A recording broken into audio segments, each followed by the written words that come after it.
Welcome to Whiskey Gaming, and this is my late review of Cookie Cutter. I played it on the Xbox Series X. It's also available on the Series S, PS5, and PC. So let's get into the story. You play as Cherry. She is a robot. Her creator and her fell in love, and then the rulers of the evil corporation on the planet that you're on come and kidnap your creator and destroy you. Cherry is basically rebuilt by a friend of theirs, and she sets out to find her lover creator, as well as kind of complete her initial goal of exploring the inner depths of this world. And personally, I felt like the story elements of this game were kind of weak. They were good enough, but they could have been so much better. They were just barely enough, and I was a little disappointed in that, honestly. But then let's get on to the audio, and the first thing I'm going to say is there's not nearly enough voiceover work. There were a few lines, but then there was a whole lot of nothing. So I gotta say, that was disappointing. The delivery was fine for what was there, but there really should have been more. It feels very disappointing when you get lines at the beginning and then nothing after that, basically. As for the music, it is perfectly functional, but utterly forgettable at the same time. Then you got the sound effects, which are good, although I did have issues with a lot of missing sound effects. It was always just for a moment, and it was only like one sound effect, but then it would be fine the next time I did whatever move to create that sound effect or whatever. But it did happen quite frequently.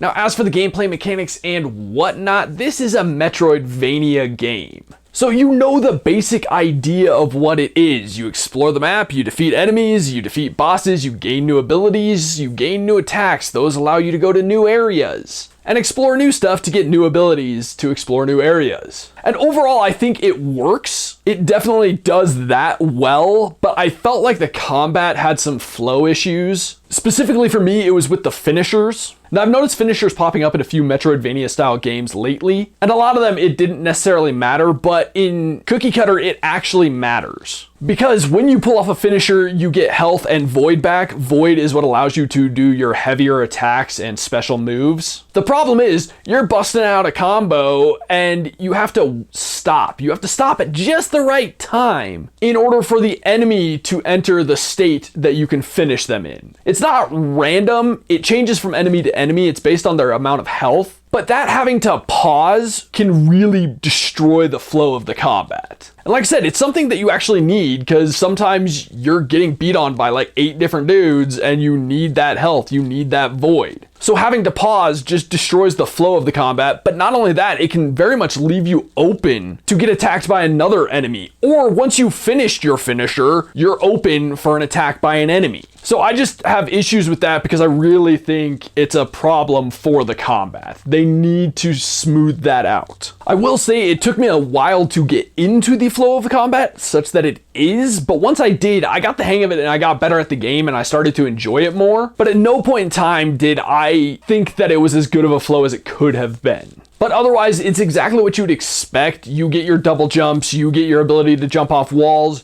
you get all of that kind of stuff, as well as a variety of heavier attacks, most of which I found pretty useless. And when they made me start using some of them to help solve puzzles, I just didn't enjoy that because then I would be using that shitty one and accidentally enter combat and not be using the only one that was actually worth a damn in my opinion. Not game destroying, but it could also have been better. But let's get on to the controls, and it's a love-hate thing here. I feel like the movement is a bit slippery, so when you're trying to do some of the more complex platforming, you might find yourself sliding off of the ledge and not being able to double jump. So that was a bit frustrating, as well as I have issues with dodging, and I think this is just kind of an issue the game has in general. If you're healing, which you can do mid-combat, your controls basically lock up after that. You can't move, and it just doesn't respond right away. You might be trying to roll, say you were healing, and then you're getting attacked, so you need to dodge out of the way, and your controls are just kind of locked up on you. You can dodge, but they'll only dodge backwards, which does you no good if you're trying to dodge forward. And see, that's the weird part, is it's just your movement that really locks up. Like, if you're healing and you want to start attacking, you can start attacking right away. You want to dodge, you can only dodge backwards, because to dodge forward, you have to push forward and dodge. It's just weird, and that's kind of busted, and that also fucks with the flow of the combat.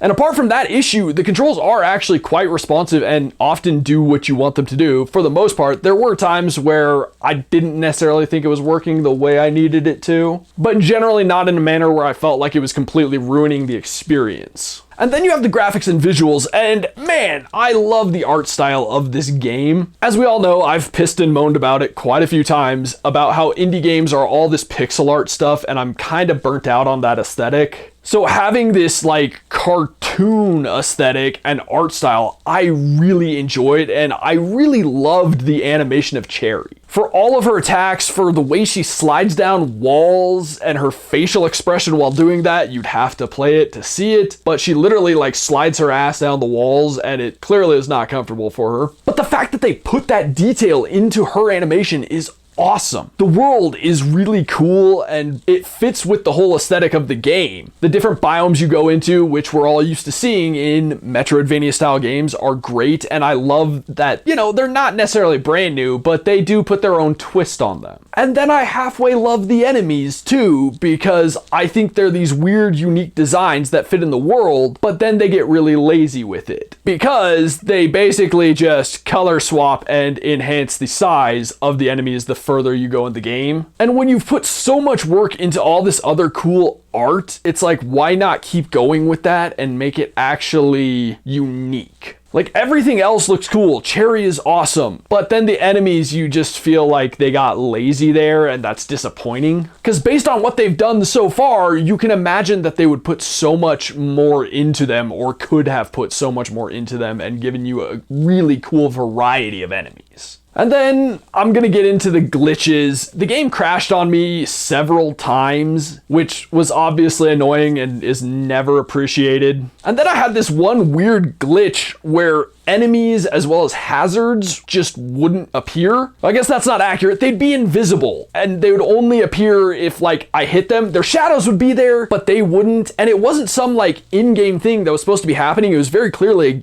glitch, because when I restarted the game, it worked right and they were there. So I don't know what the deal with that was, but that's obviously not fun. But let's just get into the wrap up. And the first thing I'm going to say is, I see this game getting a lot of high scores, and I just can't do that. Not currently. I think there is enough wrong with this game that it's hard to recommend it, but I can see the potential of this game, and I will say that the devs are updating the game. In the span of time that I have been playing the game, when I started, enemies could shoot through walls, which was completely unfair bullshit, because when they shoot, they're almost guaranteed to hit you, which is a pain in the ass. But when they're doing that through a wall and your projectiles can't go through a wall, that's completely fucked. Well, they patched that in that time that I've been playing the game. So I know the devs are updating this game, and hopefully they will eventually fix these problems, which once they've done that, it would be fully recommended. So as it stands, I do recommend this game, but I recommend that you wait before you buy it. Wait for some more patches. Okay, in the comments down below, why don't you tell me, what's your video game resolution of 2024? And as always, thanks for watching. If you enjoyed the video, please hit that like button. And if you like what I'm doing in general, share and subscribe. Have a good one.